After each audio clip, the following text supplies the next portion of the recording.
Hi guys, இன்னைக்கு நம்ம இந்த ட்ராமாவோட நெக்ஸ்ட் பார்ட் தான் பார்க்க போகிறோம். இப்போ நம்ம ஓயோன் ஹீரோயின் கிட்ட செங்கு நானும் என் பேரண்ட்ஸை மீட் பண்ணலான்னு முடிவு பண்ணிட்டோன்னு சொல்லிட்டு இருக்கா. அதுக்குள்ளே ஏவாங்கிற மாதிரி நம்ம ஹீரோயின் கேட்டுட்டு இருக்க. அப்போ நீ என்ன பண்ண போற?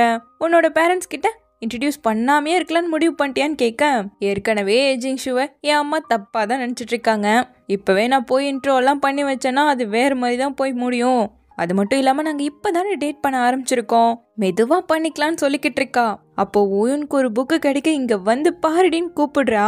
ரேனோமேவும் லவ் பண்ணும்போது எடுத்துக்கிட்ட ஃபோட்டோ இப்போ கிடைச்சிருச்சு. பாத்தியா, அவன் நம்ம கிட்ட சொல்லவே இல்லைன்னு பேசிட்டு இருக்கும்போது கரெக்டாக வராமே. கொஞ்சம் இதை பார்த்துட்டு பேசுமாங்கிற மாதிரி ரெண்டு பேரும் முறைச்சிக்கிட்டு இருக்க.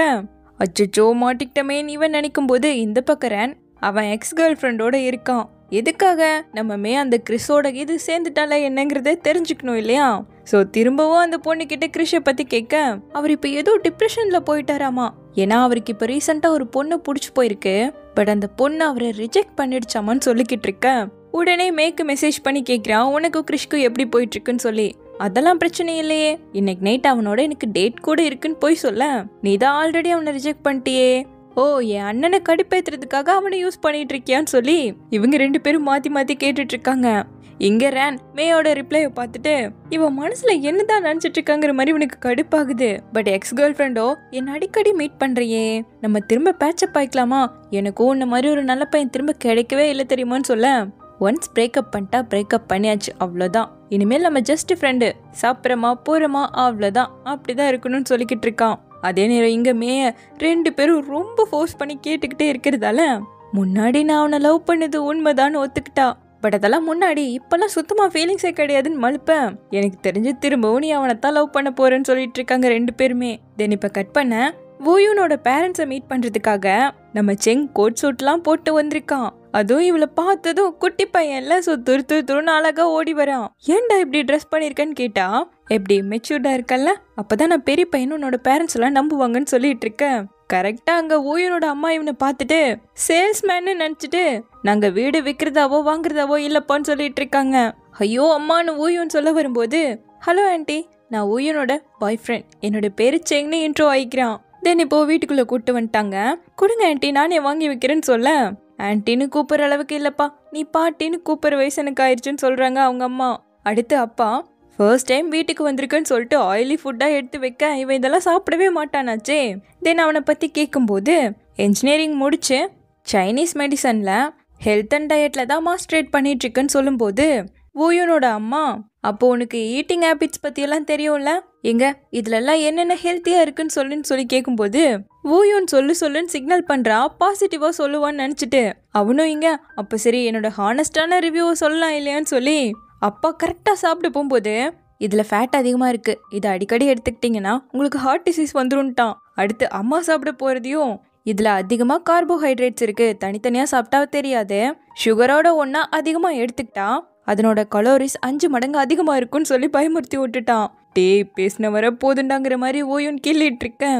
நல்ல விஷயமா சொல்றியப்பா, இரு நான் நோட்ஸ் எடுத்துட்டு வந்து நோட் பண்ணிக்கிறேன்னு சொல்லிட்டு இருக்காங்க அம்மா. எங்க போறான் அவன், இங்க தானே இருக்க போறான், அப்புறமா கேட்டு பண்ணிப்பியாமா, முதல் சாப்பிடுன்னு சொல்லிட்டு இப்ப சாப்பிட்டு முடிச்சதும் அம்மா ஃபுல்லா நோட்ஸ் எடுத்து வச்சுக்கிட்டாங்க. உங்க நம்பரை கொடுங்க, அப்பப்போ உங்களுக்கு ஹெல்த்தி டிப்ஸ் எல்லாம் நான் தருவேன்னு சொல்லிட்டு அப்பா அம்மாவோட நல்லாவே அட்டாச் ஆகிட்டான். என்னப்பா நீயும் கேம்லாம் விளையாடுவியான்னு அப்பா கேட்க, கண்டிப்பா, பட் நான் ஹெல்த்தியா தான்ப்பா அதை யூஸ் பண்ணிப்பேன். இப்போ ஓயோன் எமர்ஜென்சி டிபார்ட்மெண்ட்ல ஃபுல் ப்ரெஷர்ல எப்பவுமே இருக்காங்க இல்லையா, இந்த கேம் விளையாடுறது மூலமா அவங்க கொஞ்சம் ரிலாக்ஸ்ட் ஆவாங்கன்னு சொல்றான். இதை கேட்டு அம்மாக்கும் அப்பாவுக்கும் ரொம்ப சந்தோஷம். இனி எங்களுக்கு கவலையே இல்லை, உன்னை டேட் பண்றது மூலமா ஓயோனை நீ நல்லபடியா பார்த்துப்பேன்னு எங்களுக்கு நம்பிக்கை இருக்குன்னு சொல்லிட்டாங்க. அப்படியே இங்க நம்ம ஹீரோனை காட்ட பேண்டேஜ்க்கு குட் பை. இப்போ என் மூஞ்சி அழகாயிடுச்சுங்கிற மாதிரி கண்ணாடியை பார்த்துட்டு இருக்கேன். உடனே வந்து ஹீரோக்கு தான் மெசேஜ் பண்ண ட்ரை பண்றா. என்ன சன்லி எப்போ பார்த்தாலும் அவர் நினைப்பிலேயே இருக்கேன், அந்த அளவுக்கு நீ அவரை லவ் பண்றியா என்னன்னு சொல்லிட்டு ரொம்ப ஆனந்தமா இருக்கா. அப்போ ஹீரோவே மெசேஜ் பண்ணி இப்போ கொஞ்சம் வேலையில் இருக்க, ஒரு 2 மணி நேரத்துல வீட்டுக்கு வந்துருவேன்னு சொல்ல ஆனந்தம் இன்னும் இன்க்ரீஸ் ஆயிடுச்சு. என்ன எனக்கு ஆனந்த கண்ணீர் வருதான்னு தொட்டு பார்க்கும்போது அப்பதான் தெரியுது மேல இருந்து தண்ணி ஒழுகிட்டு இருக்கு. கட் பண்ணா ஹீரோவும் வந்தாச்சு, வீட்டோட ஓனர் அம்மாவும் வந்துட்டாங்க. அது ரொம்பவே மேல போய் கிடக்கு, டச் பண்ணதுக்கே விழுகிற மாதிரி ஆயிடுச்சு. ஸோ ஹீரோ இதை கண்டிப்பாக சரி பண்ணி ஆகணும்னு சொல்ல, பரவாயில்ல இருந்துட்டு போட்டுமேங்கிறா. ஒருவேளை நீ இங்கே உட்காந்துட்டு இருக்கும்போது அது உன் மேலே இடிஞ்சு விழுந்துருச்சுன்னா என்ன பண்ணுவேன்னு சொல்ல, அவ அதை நினைச்சு பார்த்து ஐயோ செத்து போயிட்டா என்ன பண்றதுன்னு சொல்லி சீக்கிரமாவே இதை ரெடி பண்ணிடலான்னு முடிவு பண்ணிட்டா. ஆனா இங்க ரிப்பேர் ஒர்க் போயிட்டு இருந்தா நான் எங்க போய் ஸ்டே பண்றது? ஓயன் வீட்டுக்கு போனாலும் மே வீட்டுக்கு போனாலும் ரொம்ப அழுக்கா வச்சிருப்பாங்க. டெய்லியும் நான் தான் கிளீன் பண்ற மாதிரி இருக்கும். ஐயோ என்னால போக முடியாதுங்க. அப்போ என்னோட வீட்டுக்கு வந்துருங்கிறான். இவ ஷாக்கா பார்த்ததும் என் வீடுனா என் வீடு இல்ல, என் தாத்தா வீடு. அங்க இருக்க கெஸ்ட் ரூம்ல நீ தங்கிக்கோ. இன்னைக்கு டின்னருக்கு போறேன், ஸோ நீயும் வான்னு சொல்ல. அப்போ உங்க ஃபேமிலியை மீட் பண்ணுமோன்னு சொல்லிட்டு இவளுக்கு கொஞ்சம் பயமா இருக்கு. என் ஃபேமிலியை பார்த்து நீ பயப்படலாம் அவசியமே இல்லை. அது மட்டும் இல்லாமல் நம்ம இப்போ டைமே ஸ்பெண்ட் பண்ணுறது இல்லை இல்லையா? நானும் ஆஃப்ரிக்கா போகிறேன். ஸோ அங்கே வந்து இருந்தா கொஞ்சம் சேர்ந்து டைம் ஸ்பெண்ட் பண்ண ஒரு வாய்ப்பாக கூட இருக்குன்னு சொல்லி துணிமணிலாம் பேக் பண்ணிட்டு ஹீரோயினை வீட்டுக்கு தான் கூட்டிட்டு வந்துட்டு இருக்கான். அங்க ஹீரோ வேலை செய்யற ஹாஸ்பிட்டல்லே இருக்கக்கூடிய ஒரு டாக்டர் அவங்களும் ஹீரோவோட ஆஃப்ரிக்கா போறாங்களாமா. ஸோ ஹீரோவை பார்த்ததும் இந்த பொண்ணை நீ தாண்டா நல்லா பார்த்துக்கணும், பாரு அவ அழகு என்ன அவ ஷேப் என்னங்கிற மாதிரி ஹீரோயின் வந்ததே தெரியாம இப்படி பேசவும் ஹீரோயினுக்கு ரொம்ப ஒரு மாதிரி ஆயிடுச்சு. இதுல எங்க போய் மீட் பண்றது? இப்படியே ஓடிடலான்னு ஓடி ட்ரை பண்ணாலும் ஹீரோ விடவே மாட்டான். கரெக்டா உள்ளவான்னு கூப்பிட்ட ஆன்ட்டியும் ஹீரோயின் இருக்கிறத பார்த்துட்டாங்க. ஸோ ஹீரோவே அவளை முன்னாடி கூட்டிட்டு வந்து அவளை பிடிச்சு இவன் என்னோட கேர்ள் ஃப்ரெண்ட்னு சொல்லி இன்ட்ரோ பண்றான். இவங்க எல்லாருக்கும் ஷாக் ஆனாலும் சந்தோஷம் தான். ஸோ நைட் டின்னர் எல்லாரும் ஒன்னா சேர்ந்து சாப்பிட்றாங்க. ஹீரோயினும் சாரி உங்களுக்கு சர்ப்ரைஸா இருக்கட்டும்னு சொல்லிட்டு உங்களை பயமுறுத்திட்டோன்னு சொல்ல, சேச்சா எங்களுக்கு பயம்லாம் கிடையாதுமா, இவன் கேர்ள் ஃப்ரெண்ட்னு சொல்லி ஒரு பொண்ணை கூட்டிட்டு வரணுங்கிறதுக்காக தான் இவ்வளவு நாள் வெயிட் பண்ணோம். ஏன்னா அவன் இது வரைக்கும் டேட் பண்ணதே கிடையாது. எங்க பையனை கூட்டிட்டு வந்துருவானு பயத்துல இருந்தோங்கிற மாதிரி ஒளறிட்டு இருக்காங்க. தாத்தா தான் என்ன பேசுற அப்படிங்கிற மாதிரி ஸ்டாப் பண்ணி விட்டுட்டு இருக்காரு.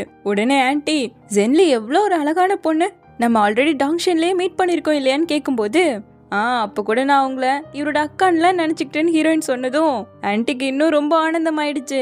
ஸோ இப்படி பேசிகிட்டே இருக்கிறதால ஹீரோயின் சரியா சாப்பிடல. ஹீரோவும் உனக்கு இதெல்லாம் பத்தாதுன்னு எனக்கு தெரியும், சாப்பிடுன்னு சொன்னாலும் இல்லை பசி இல்லைங்கிற மாதிரியே சமாளிச்சுட்டு இருக்காளாம். ஸோ இப்போ வந்து படுத்தா வயிறு சத்தம் போட ஆரம்பிச்சிருச்சு. டீசென்ட்டை பார்த்து வயிற்ற பட்டினி போட்டு ஏடி. இப்போ என்ன பண்றது? எப்படியோ 2 நாள் தொடர்ந்து சாப்பிட்டா அவங்களே கண்டுபிடிச்சிட போறாங்க. இந்த டீசன்ஸ் பார்த்ததுல இப்போ உனக்கு என்ன கிடைச்சது? பசி வேற ஆகுதுன்னு சொல்லிட்டு பயங்கரமா புலம்பிட்டு இருக்கா. கரெக்டா ஹீரோ கால் பண்ணி உனக்கு என்ன சாப்பிடணும்னு சொல்ல குக் பண்ணி தரேன்னு கேட்குறான். சேச்சா எனக்கு பசிக்கவே இல்லையேன்னு சொல்ல, உனக்கு அது சுத்தமா பத்தாதுன்னு எனக்கு தெரியும், என்ன பிடிக்கும்னு சொல்லி சமைச்சு தரேன்னு சொல்ல அவகிட்ட இருந்து பதிலே வரமாட்டேங்குது. அவன் பாட்டுக்கு ஜென்லின்னு கூப்பிட்டுக்கிட்டே இருக்க ஹீரோயின் நேரா அவனோட ரூம்க்கு வந்துட்டா. இங்க நீ என்ன பண்றன்னு அவன் ஷாக்காக, டாக்டர் ஏஜின் ஆல்ரெடி 11 மணி ஆயிடுச்சு, நம்ம இதுவரை பண்ணாத விஷயத்த பண்ணுவோமான்னு சொல்லிட்டு கிட்ட வரா. இன்னைக்கு ரொம்ப லேட் ஆயிடுச்சு, இதா இருந்தாலும் நாளைக்கு பேசிக்கலான்னு ஹீரோ பம்ப. இல்ல முடியாது, இன்னைக்கு நைட்டே இதை நம்ம பண்ணி ஆகணும்னு சொல்றா. அப்படி என்ன பண்ண போறோன்னா சாப்பிட்றதுக்கு தான் ஹீரோவை கூட்டு வந்திருக்கா.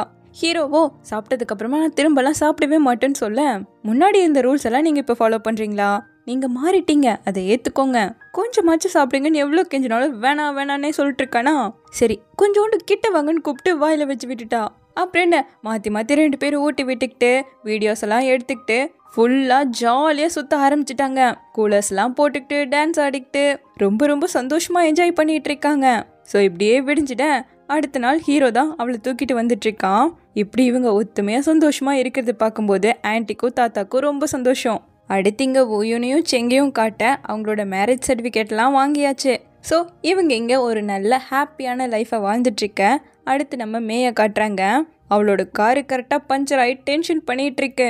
அப்போது ஒரு கப்பல் சைக்கிளில் போகிறத பார்த்ததும் இவளுக்கு ரேனோட இருந்ததெல்லாம் ஞாபகம் வந்துருச்சு. டேட் பண்ணது கொஞ்ச நாளாக இருந்தாலும் அப்போமே ரொம்ப சந்தோஷமாக இருந்திருக்கா. ஸோ இதெல்லாம் ஞாபகம் வந்ததும் ரேனுக்கு கால் பண்ணி இந்த இடத்துல இருக்கேன், கார் இப்படி ஆயிடுச்சுன்னு சொல்லி கூப்பிடுறா. இப்போ ரேனும் வந்து உன் காரை சரி பண்ணுறதுக்கு அனுப்பி வச்சிட்டேன்னு சொல்லிட்டு இருக்கேன். நம்ம டேட் பண்ணும்போது இந்த இடத்துக்கு வந்திருக்கோம், ஞாபகம் இருக்கான்னு கேட்குறா. கண்டிப்பா நிறைய ஃபோட்டோஸ் எடுத்துக்கிட்டோம், நீ உன்னோட ஃபியூச்சர் பிளான் பற்றி கூட என்கிட்ட சொன்னேன்னு சொல்லிட்டு அதை காட்டுறாங்க. நம்மமே ஆசாசையாக அவன்கிட்ட இந்த வயசில் கல்யாணம் பண்ணணும், இந்த வயசில் குழந்தை பெற்றுக்கணும்னு சொல்லிட்டு ரொம்ப ஆசைகளோடு அவன்கிட்ட பேசியிருக்கான். ஆனால் அப்போ கூட ரேன் ஃபியூச்சரை பற்றி இப்போவே என்ன திங்க் பண்ணிட்டு இருக்க, இப்போவா நம்ம சாப்பிட போலாங்கிற மாதிரி தான் சொல்லியிருக்கான். இப்போ கூட ரேன் மேய்கிட்ட கிறிஷ் உனக்கு கரெக்டாக இருப்பான், அவனே டேட் பண்ணுன்னு தான் சொல்கிறான். நான் அவனை எப்போவோ ரிஜெக்ட் பண்ணிட்டேன், சும்மா உன்னை டீஸ் பண்ணுங்கிறதுக்காக தான் போய் சொன்னேன்னு சொல்ல, மே நீ என்ன திரும்பவும் என்ன லவ் பண்ண ஆரம்பிச்சிட்டியான்னு கேட்டவன் அவள் ஆசையாக ஆமான்னு சொல்ல வரும்போது அப்படி மட்டும் பண்ணிடாத, நான் உனக்கு ஏற்றவன் கிடையாது, உனக்கு ஏற்றவனை நீ சூஸ் பண்ணா உன்னோட லைஃப் பிளான் எல்லாமே 2 வருஷத்தில் ஃபுல்ஃபில் ஆகும்னு சொல்கிறான். ஸோ மேயுமே ஆசைகள் இருந்தால் கூட உன்னை நான் எதுக்காக டேட் பண்ண போறேங்கிற மாதிரி தான் மலுப்புறா. என்னதான் இவங்க 2 பேரும் சொல்லிக்கலனாலுமே ஒருத்தர் உண்மையாவே லவ் பண்றாங்க. ஒவ்வொரு டைமுமே இவளுக்கு ஒரு பிரச்சனைன்னு வந்தா கூட ரேன் எப்பவுமே இவ பக்கம் தானே வந்து நிக்கிறான். அதையெல்லாம் நினைச்சு பார்த்தவ இப்போ நான் உன்னதான் லவ் பண்றேன், பட் என்ன சொல்லதான் மாட்டேங்கிறேன்னு சொல்லிட்டு மனசுக்குள்ளேயே நினைச்சுக்கிட்டு இருக்கா. தென் இப்ப நைட்டு கேஃபேல இருக்கும்போது கிரிஷ் கால் பண்ணி ஒரு பிசினஸ் ப்ரொபோசல் சொல்றான். அதுல மேக்குமே இன்ட்ரெஸ்ட் இருக்கிறதால ஓகே மீட் பண்ணிக்கலாம்னு ஒத்துக்கிட்டா. ஆனா இதுல ஹீரோயினுக்கும் ஊயனுக்கும் உடன்பாடே கிடையாது. நைட்டு 11 மணிக்கு மீட் பண்ணலான்னு சொல்றான்னா அவனோட எண்ணம் கண்டிப்பா வேற மாதிரி தாண்டி இருக்குன்னு சொல்ல, அந்த மாதிரி பையன்லாம் அவன் கிடையாது. சப்போஸ் அப்படி அட்வான்டேஜ் எடுத்துக்கிட்டா மட்டும் என்ன தப்பு, நாங்க 2 பேருமே அடல்ட்ஸ் தானேன்னு சொல்ல, இந்த வேலையை நீ பண்ணவே கூடாதுன்னு 2 பேரும் அடிச்சதும், அப்படி அங்க ஏதாச்சும் தப்பு நடந்தா உங்க 2 பேரையும் கூப்பிட்டுருவேன், நீங்க கரெக்டா வந்துருவீங்கல்லங்க. உடனே ஊயன் ஒரு பாட்டு பாட ஆரம்பிச்சிட்டா. கூட மேயுமே சேர்ந்து பாடிட்டு இருக்க.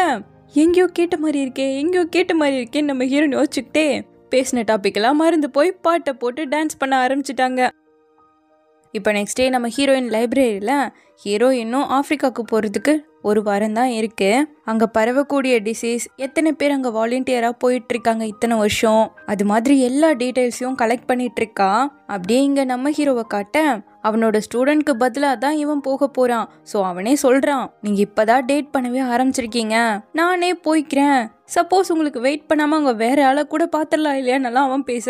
ஹீரோ ஒரு பார்வை தான், இந்தா எடுத்துட்டு கிளம்புன்னு சொன்னதும் இல்ல சார் கண்டிப்பா அவங்க அப்படிலாம் பண்ண மாட்டாங்க, நான் சும்மா ஜோக் பண்ணேன்னு சொல்லிட்டு இருக்கான். தென் இப்போ நைட் நம்ம ஹீரோவை ஜாகிங்லாம் பண்ண வச்சுட்டு இருக்கா. உனக்கு என்னாச்சு, என்னோட சாப்பாட்டுல கூட பார்த்து சாப்பிட வச்சுட்டு இருக்கியே, புரிஞ்சுக்க முடியலையேன்னு ஹீரோ கேட்க, ஆப்பிரிக்கால நிறைய வைரஸ் இருக்காமா, அதுல மோஸ்ட்லி இம்யூனிட்டி கம்மியா இருக்கிறதால தான் அஃபெக்டே ஆகுதாமா, அதனாலதான் உங்களுக்கு அதிகப்படுத்திட்டு இருக்கேங்கிறா. அப்போ அடுத்த புக்கு இதை பத்தி ரிலீஸ் பண்ணிடுவோம் போலேன்னு அவன் டீஸ் பண்ணிட்டு இருக்கேன். நான் உங்களுக்கு அனுப்பின ஃபைல் எல்லாம் படிச்சுட்டு தான் இருக்கீங்களான்னு கேக்குறா. ப்ராமிஸா தினமும் ஒவ்வொரு மணி நேரம் நான் அதை படிச்சு முடிச்சிடுவேன்னு சொல்றான். கூடவே நீ என்ன அங்க போக வேணான்னு கூட தடுத்து நிறுத்தலாம் இல்லையான்னு கேட்க, நான் உங்களை போக வேணான்னு சொன்னா நீங்க போக மாட்டீங்களான்னு கேக்குறா ஹீரோயின். கண்டிப்பா போக மாட்டேன்னு சொல்ல, அதனாலதான் நான் உங்களை தடுத்து நிறுத்தல, உங்களுக்கும் அங்க வாலண்டியரா போகணுங்கிறது ஆசை.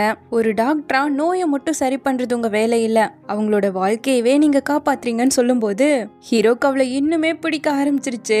ஸோ அவளை ஹக் பண்ணிட்டு என்னை புரிஞ்சுக்கிற ஒரு பர்சனை சூஸ் பண்ணிருக்கங்கிறதுல எனக்கு ரொம்ப சந்தோஷம்னு சொல்றான். அப்படியே இந்த பக்கம் நம்ம செங்க காட்ட அவன் பூயோனோட முகமே சரியில்லையேன்னு சொல்லிட்டு அவளோட பல்ஸ் செக் பண்ணி பார்த்தவன், உனக்கு ஹாப்பி பல்ஸ் துடிக்குதே, அப்போ நீ பிரெக்னெண்டா தானே இருக்கன்னு சொல்லிட்டு காமெடி பண்ணிட்டு இருக்கேன். கையை கொடுத்தா லூசுத்தனமா நீ பாட்டுக்கு பேசிட்டே இருப்ப போடான்ட்டு இருக்கா. சரி நீ சரியா சாப்பிட்றதில்ல, அதனால தான் டயர்டா இருக்க, நான் ரெகுலரா இன்னும் உன்னை கவனமா பாத்துக்க போறேன்னு சொல்லிட்டு அவளோட ஜாலியா விளையாண்டுட்டு சரி நான் குளிக்க போறேன்னு போயிடேன். ஓயும் டேட் எடுத்து செக் பண்ணி பாக்குறா. அவளோட பீரியட்ஸ் 1 வீக் தள்ளி போயிருக்கு. ஸோ நைட்டு அவன் நல்லா தூங்கிட்டு இருக்க, இவளுக்கு சுத்தமா தூக்கமே இல்லை. அடுத்த நாள் பார்த்தா அவ பிரெக்னன்சி கிட்ல டெஸ்ட் எடுத்து பார்த்துட்டா. இது அப்பப்போ தப்பா காட்டும், இதெல்லாம் நம்ப வேணான்னு சொல்லிட்டு இருக்க. இன்னும் 9ல டெஸ்ட் பண்ணி வச்சிருக்க, வேணா பாக்குறீங்களான்னு கேட்டுட்டோம். ஐயோ வேணான்னு சொல்லிட்டு இருக்கா ஹீரோயின். எங்க உடனேமே நீ செங்கோட எப்ப கல்யாணம் பண்ணிக்க போலாங்கிற ஐடியால இருக்கன்னு கேட்டுவன். ஹீரோயின் கிட்ட குழந்தை பெத்ததுக்கு அப்புறமா எல்லாம் வெட்டிங் வச்சா நல்லாவே இருக்காது, தொப்பையோட இருப்பான், வெட்டிங் போட்டோ எல்லாம் அசிங்கமா இருப்பான்னு சொன்னா நம்ம ஹீரோயின் அதெல்லாம் கிடையாது, இப்பவே வச்சுக்கிட்டா கூட நல்லாதான் இருப்பான், ஓயோனுக்கு என்ன குறைன்னு சொல்லிட்டு முக்கியமான விஷயத்த பேசாம தேவையில்லாத விஷயத்த டிஸ்கஸ் பண்ணிட்டு இருக்காங்க. நீங்க பாட்டுக்கு பேசுங்கடின்னு நம்ம ஓயோன் நல்லா சாப்பிட்டுக்கிட்டு நான் இந்த குழந்தைய அபார்ட் பண்ணலான்னு முடிவு பண்ணிட்டேன்னு சொல்றா. அதுதான் கரெக்டான முடிவுன்னு சொன்னா நம்ம ஹீரோயினுக்கு இதுல விருப்பமே இல்ல. அவன்கிட்ட சொல்லாம நீ இப்படி எல்லாம் பண்ணக்கூடாதுன்னு சொல்ல, ஓயோனோ நான் ஆல்ரெடி டிசைட் பண்ணிட்டேன், யார் என்ன சொன்னாலும் மாற மாட்டேன்னு சொல்லிட்டா. இந்த விஷயத்த ஃப்ரெண்டுங்கிறதாலதான் உங்க 2 பேருக்கும் சொல்லியிருக்கேன், வெளியே யாராவது கிட்ட சொன்னீங்க தொலைச்சிருவேன்னு மிரட்டி விட்டுட்டா. ஆனா நம்ம ஹீரோயினுக்கு இங்க தாங்கல. ஹீரோவோட கார்ட்டூன் பார்த்துட்டு இருக்கும் போது ரொம்ப பொறுத்து பார்த்தவன், இதை நீங்க யார்கிட்டயும் சொல்லக்கூடாது, முக்கியமா செங்கிட்ட சொல்லவே கூடாதுன்னு சொல்ல, அது நீ சொல்ற விஷயத்த பொறுத்துன்னு தான் சொல்றான் அப்பவும். ஆனா இப்ப செங்குக்கு கால் பண்ணி விட்டுட்டான். ஹீரோயின் போராடுறா, வேணான்னு எவ்வளவு தடுக்க ட்ரை பண்ணாலும் ஹீரோ அவளை ஒத்த கையில ஹேண்டில் பண்ணிட்டு செங்கி கிட்ட உண்மையை சொல்லிட்டா ஓயோன் பிரெக்னெண்டா இருக்கான்னு சொல்லி. அவன் இவளையே குறுன்னு பார்த்துட்டு இருக்க, என்ன கண்டுபிடிச்சிட்டியா, கவலைப்படாத, நெக்ஸ்ட் வீக்கே நான் இதை அபார்ட் பண்ணிடுவேன்னு சொல்ல, என்ன நீ இதை பத்தி என்கிட்ட ஒரு வார்த்தை கூட சொல்லாம நீயே முடிவெடுத்து வச்சிருக்கன்னு சொல்லி கேட்க, ஓயும் அவனை உட்கார வச்சு உனக்கே 21 வயசு தானே ஆகுது, இந்த வயசுல நீ அப்பா ஆக போறியா, நீயே யோசிச்சு சொல்லுன்னு சொல்ல அவன் கைய பிடிச்சு இந்த குழந்தைய பெத்துக்கலான்னு சொல்றான். அதே நேரம் இங்க நம்ம ஹீரோயினை காட்ட, நீங்க எதுக்காக அவசரப்பட்டு செங்கிட்ட சொன்னீங்க, ஓயும் அந்த குழந்தைய பெத்துக்கிற ஐடியாலே இல்ல, தேவையில்லாம பிரச்சனை தானே வரப்போகுதுன்னு சொல்லிட்டு இருக்கேன். செங் அந்த குழந்தையோட அப்பா. ஸோ கண்டிப்பா அவன் இதை தெரிஞ்சுக்கிட்டு தானே ஆகணும்னு சொல்றான். ஆனா அப்பவும் நம்ம ஹீரோயின் இதை புரிஞ்சுக்கல. இங்க செங் ஓயுன் கிட்ட உனக்கு குழந்தைங்க பிடிக்கும் தானே, எனக்கும் குழந்தைகளை ரொம்ப பிடிக்கும். ஸோ நம்ம இந்த குழந்தைய அழகா பெத்து அழகா வளர்க்கலாம்னு சொல்ல, குழந்தைங்க பிடிக்குங்கிறதுக்காக இந்த வயசுல என்னால குழந்தைய பெத்துக்க முடியாது, இது நம்ம 2 பேருக்கும் சரிப்பட்டு வராதுன்னு அவ சொல்றா. அவனுக்கு கோவம் வந்துருச்சு. நான் குழந்தையோட அப்பா, என்னோட முடிவை நீ கேட்டு தானே முடிவு பண்ணுன்னு சொல்ல, நீ என்ன வச்சுக்க சொல்றியா, என்னால முடியாது, அபார்ஷன் பண்ண போறேன்னு சொல்லிட்டு அவ பிடிவாதமா இருக்காளா. சோ அவன் கோச்சிட்டு போயிட்டு இருக்கான். இங்க நம்ம ஹீரோயினும் ஏன் தான் இப்படி பண்ணீங்களோ, ஓயும் என்ன கொல்ல போறான், அவ என்னோட பெஸ்ட் ஃப்ரெண்ட், அவ சொல்ல வேண்டாங்கிற விஷயத்த சொல்லி அவ வாழ்க்கையில நான் பிரச்சனை ஏற்படுத்திருக்க கூடாது இல்லையான்னு சொல்லிட்டு நம்ம ஹீரோ சொல்ல வரதையும் புரிஞ்சுக்காம இவ சண்டை தான் போட்டுட்டு இருக்கா. நல்லா நீயே யோசிச்சு பாரு, நான் நல்லதுதான் பண்ணிருக்கேன், கண்டிப்பா இந்த விஷயத்த செங்கும் தெரிஞ்சுக்கணும், 2 பேரும் சேர்ந்து முடிவெடுக்கும் போது தான் எல்லாமே சரியா இருக்கும்னு இவன் சொல்றான். ஆனாலும் அவ புரிஞ்சுக்கல. அவங்க ரூம்ல போய் படுத்துக்கிட்டு அவ மெசேஜ் பண்ணுவாளா இவ மெசேஜ் பண்ணுவாளான்னு 2 பேரும் வெயிட் பண்ணிக்கிட்டு இருக்காங்க. கடைசி வரைக்கும் பண்ணிக்கவே இல்ல. இங்க செங்குமே தூங்காம ரொம்ப ஃபீல் பண்றாங்கிறத ஓயுன்மே புரிஞ்சுக்கிறா. அடுத்த நாள் நம்ம ஹீரோயின் வேலைக்கு கிளம்ப அவங்க ஃபேமிலியே வெயிட் பண்ணிட்டு இருக்காங்க. நேற்று நைட் சண்டை போட்டது இவங்க எல்லாருமே பார்த்துட்டாங்க. வாமா வந்து சாப்பிடுன்னு கூப்பிட்டா, இல்ல எனக்கு அர்ஜென்ட்டா வேலை இருக்குன்னு சொல்லிட்டு போயிட்டா. ஆப்போசிட்ல வர ஹீரோ கிட்ட கூட பேசாம தான் போறாளா.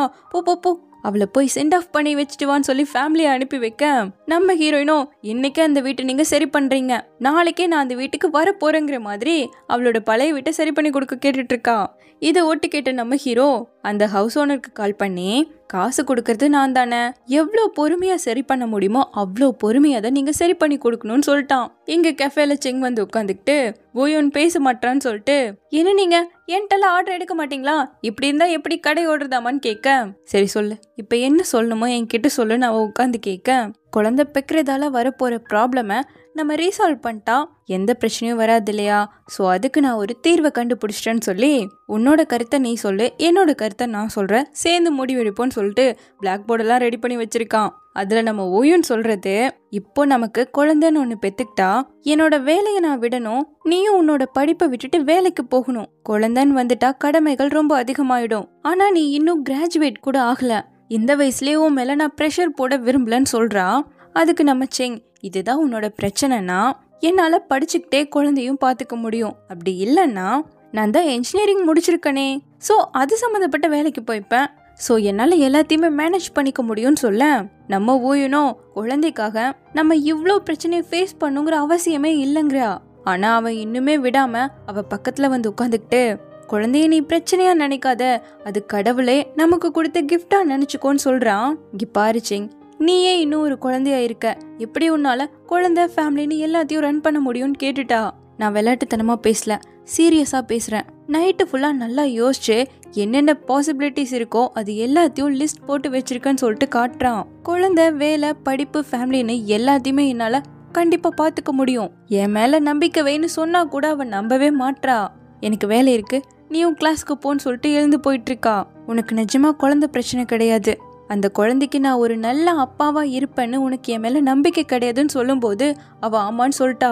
அப்போ நம்ம ரிலேஷன்ஷிப்பை நீ டெம்பரரியா தானே நினைக்கிற, நீ எதுவும் பேச வேணாம், அடுத்து என்ன பண்ணணும்னு எனக்கு தெரியும்னு சொல்லிட்டு கோச்சிட்டு போயிட்டான். கட் பண்ணா போட்டு விட்ட நம்ம ஹீரோயினை பலியாடா உட்கார வச்சிருக்காங்க. இதுல அவளுக்கு 2 பேரும் கண்ணை காட்ட ஹீரோயின் தலைய போட்டு புரட்டி எடுத்துட்டாமே.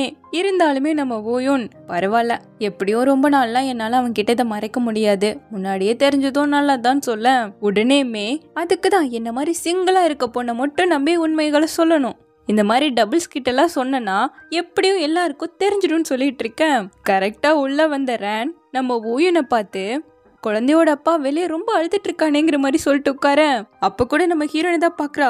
சத்தியமா நான் அவன்கிட்ட சொல்லவே இல்லைன்னு சொல்ல, அப்ப சொன்னது யாருமே தானே, ஏண்டா சொன்னு அவனை போட்டு திட்டினா, நீ மத்தவங்க கிட்டதான் சொல்ல வேணான்னு சொன்ன, ஓயுன் கிட்டயே சொல்ல வேணான்னு சொல்லவே இல்லையேன்னு இருக்கா மே கிட்ட.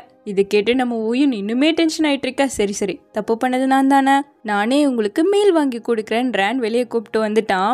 4 பேரும் நல்லா குடிச்சிட்டு இருக்காங்க. அதுல முக்கியமா நம்ம ஹீரோயினும் இவ பண்ண மெசேஜ்க்கு ரிப்ளையே பண்ணலையாமா. மல்லாக்கப்படுத்திட்டு விட்டதை பார்த்துட்டு சோகத்தோட இருக்கா. இன்னொரு பக்கம் அண்ணன்கார ஓவர்லோட் ஆகி பாட்டு பாடிட்டு உட்காந்துட்டு இருக்க. அடுத்து நம்ம ஹீரோயின் ஆரம்பிச்சுட்டா, இனிமேல் நான் அவர்கிட்ட சண்டையே போட மாட்டேன், இப்படி ஒரு பெரிய சண்டை வந்துருச்சேன்னு சொல்லிட்டு. பாக்குற வர பார்த்த ஓயோன் ஹீரோக்கு இந்த அட்ரஸ் அனுப்பி விட்டுட, இங்க ஹீரோயினும் ஹீரோக்கு கால் பண்ணிருக்கேன்னு நினைச்சிட்டு அண்ணனுக்கு கால் பண்ணி இனிமேல் சண்டையே போட மாட்டேன், எனக்கு ரிப்ளை பண்ணுங்கன்னு சொல்லிட்டு அழுதுட்டு இருக்கா. அவன் பரவாயில்ல தங்கச்சி, இதுக்கெல்லாம் சாரி கேட்க வேணான்னு சொல்ல, அச்சோ உங்க வாய்ஸ் கூட மாறி போயிடுச்சான்னு அழுதுட்டு இருக்கா. அப்ப கரெக்டா ஹீரோ அந்த இடத்துக்கு வந்துட உடனே அவளோட ஆப்ரானை கழட்டி அவனுக்கு போட்டு விட்டுட்டு, நீங்க என்னை விட்டு போக நான் விடவே மாட்டேன், உங்களை எவ்வளவு லவ் பண்றேன்னு உங்களுக்கு தெரியுமான்னு சொல்லிட்டு அவன் மேல ஏறி தொத்திக்கிட்டு இருக்கா. சரி அப்படியே நாங்க கிளம்புறோம். ஹீரோயினை தூக்கிட்டு வந்து காருக்குள்ள உட்கார வச்சா அவ இன்னும் விடாம, என் மேல கோவம் இல்லைல்ல, நான் உன்னை ரொம்ப ரொம்ப லவ் பண்றேன்னு கிஸ் பண்ணிட்டு இருக்கும் போது கரெக்டா ஓயோன் வந்துட்டா. இந்தாங்க ஜென்லி பேக்னு கொடுத்துட்டு, தோ அந்த ரெண்டையும் வீட்டுக்கு அனுப்பிட்டு தான் நான் கிளம்பணும்னு சொல்லிட்டு போறா. அதுல ரேனுக்கு தான் ஓவர்லோடு. ஸோ அவனை மட்டும் தனியாக ஒரு டாக்ஸியில் ஏற்றி அனுப்பி விட்டுட அடுத்து மேயோ ஹீரோயின் எல்லாருமே கிளம்பி போயிட்டாங்களா. ஓயோன் மட்டும் தனியாக நடந்து வந்துட்டு இருக்கும்போது செங்கோட அவ எவ்வளோ சந்தோஷமா டைம் ஸ்பெண்ட் பண்ணியிருக்கா அதெல்லாம் நினச்சி பார்த்துக்கிட்டே தேம்பி அழுக ஆரம்பிச்சிட்டா. அப்படியே இங்கே நம்ம ஹீரோனோட அம்மாவை காட்ட, இந்த புள்ளைக்கு என்னாச்சு, போன் பண்ணாலும் எடுக்க மாட்டேங்கிறா, ரிப்ளையும் பண்ண மாட்டேங்கிறான்னு சொல்லிட்டு நேரா அவளோட வீட்டை வந்து பார்க்க அங்கதான் ரிப்பேர் ஒர்க் போயிட்டு இருக்காச்சே. அவங்க பயந்து போயிட்டாங்க. சுத்தி முத்தி தேடினவங்க நேரா வாட்ச்மேன் கிட்ட வந்து விசாரிக்கிறாங்க. அவரு நம்ம ஹீரோவோட அட்ரஸ் சொல்லி அங்கதான் அவங்களோட திங்ஸ் எல்லாம் எடுத்துட்டு போனாங்கன்னு சொல்ல நேரா அங்கதான் வராங்க. புள்ளைக்கு என்னமோ ஏதோன்னு பயந்து போயிட்டாங்க. இங்க நம்ம மேக்கு ரேன் போதையில கால் பண்ணி லூசுத்தனமா எதோ பண்றான், கொஞ்சம் ஒரு மாதிரி வித்தியாசமா இருந்தாலும் அவளுக்கு இதெல்லாம் பிடிச்சிருக்கு. ஸோ வர வழியெல்லாம் அவனை நினைச்சு சிரிச்சுக்கிட்டே தான் வந்துட்டு இருக்கா. இங்க ஹீரோனோட அம்மா ஹீரோவோட அட்ரஸ்க்கு வந்துட்டாங்க. இந்த புள்ள என்ன போன் பண்ணாலும் எடுக்க மாட்டேங்குது, என்னாச்சுன்னு தெரியலையேன்னு சொல்லிட்டு அவங்க பாவம் ரொம்ப பயத்துல இருக்க கரெக்டா ஹீரோயினை கூட்டு வந்துட்டு இருக்கான். அம்மா இவளை பார்த்து ஜென்லின்னு கூப்பிட்டது ஹீரோ பயந்து போய் ஹீரோயினை விட்டுட்டான். அதுக்கப்புறம் தான் விழுந்துருவான்னு சொல்லிட்டு புடிச்சிட்டு இருக்கேன். உடனே அம்மா அவளை புடிச்சு எங்கடி போன என்னடி ஆச்சுன்னு விசாரிக்க, அம்மா நீங்களும் ஏன் வரலன்னு சொல்லிட்டு அழுவுறா. சோ இவங்க உடனே ஹீரோவை தான் தப்பா புரிஞ்சுக்கிறாங்க. நீ பயப்படாத, உன்னை காப்பாத்து நான் இருக்குன்னு சொல்லிட்டு ஹீரோவை பார்த்து முறைக்கிறாங்க. ஸோ இப்படியே இந்த பார்ட் முடியுது. நெக்ஸ்ட் இதனோட ஃபைனல் பார்ட் யாரும் மிஸ் பண்ணிடாதீங்க. தேங்க்யூ.